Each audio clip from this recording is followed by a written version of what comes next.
বহুত মহিলাক যাৰ তিনটাতকৈ বেছি সন্তান তেওঁলোকক এই আঁচনিটো আমি দিয়া নাই কিয় দিয়া নাই ঘৰত যদি তিনটা বাচ্চাই আছে কেনেকে তেওঁলোকে প্ৰডাকশন কাম কৰিব উৎপাদনৰ কাম কৰিব জনজাতীয় লোকসকলক আমি 4টা দিছো বাগিচাৰ লোকক 4টা দিছো বাকি 3টা কাৰণ যিমানে সন্তান বেছি হ'ব দেউতাক মাকৰ দায়িত্ব সিমানে বেছি তেওঁলোকে উৎপাদন মূলক কাম কৰিব নোৱাৰিব আমাৰ আঁচনিটোৰ লক্ষ্য হৈছে যে আমি আপোনালোকক আজি 10,000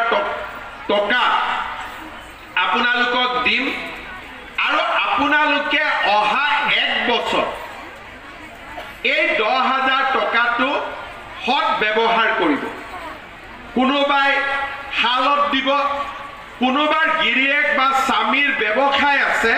তাতে 10,000 টকাটো দিব কোনো আপত্তি নাই বেয়া কামত খৰচ কৰিব নালাগে ভাল কামত খৰচ কৰাত কোনো আপত্তি নাই ঘৰত যদি মোৰ বাগিচা আছে ক্ষুদ্ৰ চাহ খেতি আছে তাতো লগাই দিয়ক কোনো অসুবিধা নাই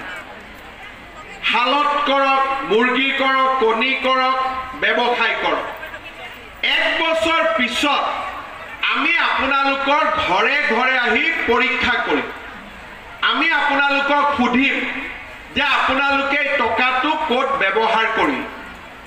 যিসকল আই মাতৃয়ে এই টকাটোৰ সৎ ব্যৱহাৰ কৰিব অহা বছৰ তেওঁলোকক আমি 25,000 টকাকৈ তেওঁলোকক আমি আগবঢ়াম এই 25,000 টকাৰ 12,500 মই বেংকৰ পৰা আনি দিম 12,500 চৰকাৰৰ পৰা দিম চৰকাৰৰ টকাটো ঘূৰাই দিব নালাগে বেংকৰ টকাটো ঘূৰাই দিব লাগিব কিন্তু সুদ দিব নালাগে বেংকৰ সুদটো চৰকাৰে দিব মাত্ৰ মূলটো আপোনালোকে ঘূৰাই দিব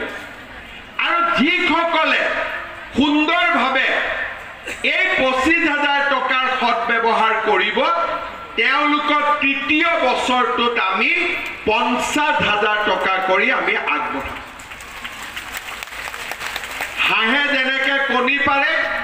এই 10,000 টকায়ো দুবাৰ কণী পাৰিব এবাৰ 25,000ৰ কণী পাৰিব এবাৰ 50,000 টকাৰ কণী পাৰিব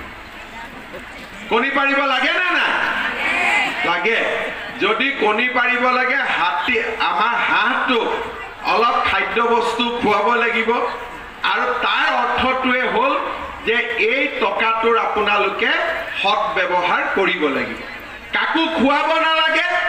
মাত্ৰ নিজে নাখালে হ'ল নিজে ইয়াক ভাল কামত লগালে হ'ল কোনে কোনে ভাল কামত লগাব সবে লগাব আৰু কোনে কোনে মোবাইল কিনিব যোনে মোবাইল কিনিব তাক মই আৰু 2,000 টকা দি দিম যাতে ভাল মোবাইল এটা পায়